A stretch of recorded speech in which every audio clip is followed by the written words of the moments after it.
안녕하세요. 이상큐브입니다. 독일과 프랑스가 최근 레오파드2와 르클레르르의 유럽의 차세대 전차 개발 프로그램인 MGCS의 2021년 연구 개발 예산에 최대 2억 유로를 배정하기로 결정한 것으로 알려졌지만, 독일과 프랑스는 유럽 차세대 전차의 개발 주도권을 쥐기 위해 눈치 싸움을 벌이고 있습니다.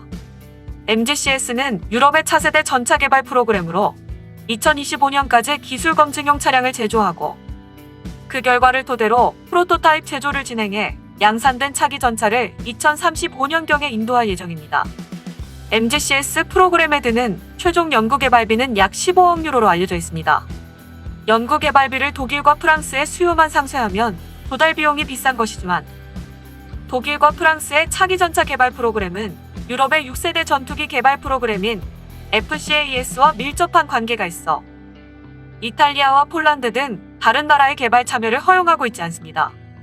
먼저 유럽의 6세대 전투기 개발 프로그램인 FCAS에 대해 잠깐 얘기해보자면, 당초에 FCAS의 기술 실증기 생산에 대한 운명을 쥐고 있는 것은 개발에 필요한 자금인 7,500만 유로의 지출을 승인하는 독일 의회였습니다.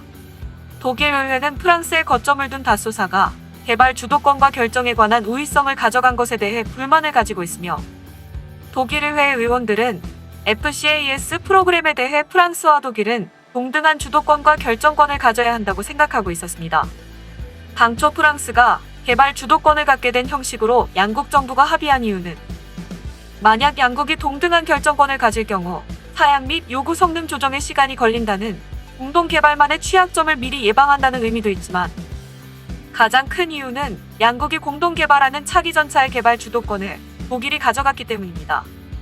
그런데 독일 의회는 차기 전차 사업보다 경제적 규모가 큰 FCAS 프로그램에 대한 동등한 결정권을 요구하며 물러서지 않고 있는 것입니다. FCAS 프로그램에 필요한 엔진 개발을 프랑스 기업인 사프란이 주도하고 독일 기업인 MTU가 지원하는 개발 형식에 대해 독일 의회 의원들은 자국의 MTU사가 프랑스와 동등한 개발 주도권을 가질 것을 정부에 요구하고 있으며, 그 인질로서 프랑스와 독일, 스페인 3개국이 개발하는 FCAS의 기술 실증기 제작을 위해 독일이 부담해야 하는 7,500만 유로의 지출 승인을 거부하고 있었던 것입니다. 이런 상황을 타개하기 위해 프랑스는 독일 의회를 설득했으며 엔진 개발에 대한 주도권을 양보할 수 있다는 외신 보도도 나왔습니다. 그러나 프랑스의 엔진 개발 양보에도 독일 의회가 납득할지는 미지수였습니다. 하지만 작년 말쯤에 양국 정부는 타협점을 찾기 위한 논의를 거쳐 합의에 도달했다고 발표했습니다. 합의 내용을 요약하면, 엔진 연구와 개발 1단계까지는 프랑스 기업 사프란이 주도하고 독일 기업 MTU가 지원하지만, 사프란과 MTU는 2021년 말까지 50대 50의 합작사를 만들어 이후 엔진 개발과 생산을 공동으로 하게 된다는 것입니다. 즉, 프랑스는 엔진의 초기 개발에 있어서의 주도권을 가지는 대신 그 이후에는 독일과 동등한 개발 주도권을 가지는 합작회사에서 개발과 생산을 양보한 것입니다. 그러나 프랑스가 명분을 버리고 이익을 취했다라고 말할 수도 없었습니다.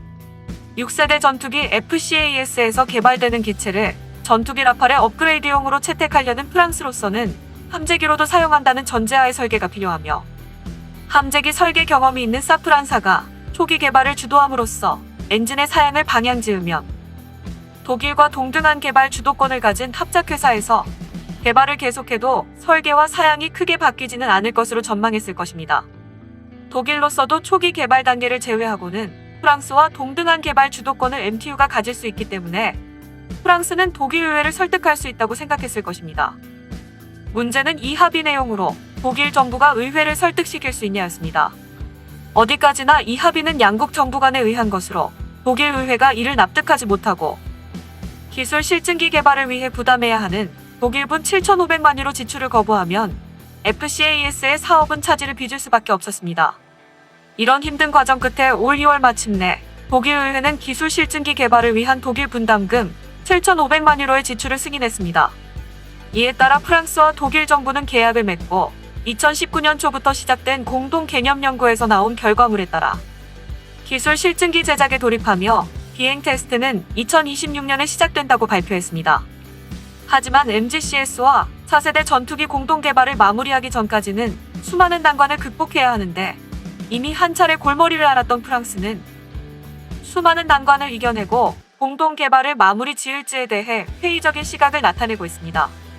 하지만 독일과 프랑스의 MGCS 개발 주도권 다툼을 막기 위해 이미 독일이 MGCS 개발 주도권을, 프랑스가 6세대 전투기 개발 주도권을 맡기로 합의하여 이제 와서 제3국을 받아들여 개발 주도권에 관한 논의를 다시 하고 싶지 않은 듯 보이지만, 이들 나라의 속내는 제조 분담을 독일과 프랑스 혼자 독점하겠다는 의지가 작용하고 있기 때문입니다. 이 같은 독일과 프랑스의 자세에 유럽에서는 비판적인 목소리도 나오고 있습니다. 특히 프랑스는 나토 회원국들에게 유럽의 방위 산업을 지키기 위한 협조를 강력히 주장하고 있음에도 불구하고 차기 전차에 관련된 이익을 유럽 전체에 공유하지 않고 독일과 프랑스만 독점하려는 태도를 비판하는 매체들이 적지 않습니다. 더욱 가관은 독일입니다. 독일은 MGCS 개발과 병행해 레오파드2의 업그레이드를 계속할 것임을 시사하고 있습니다.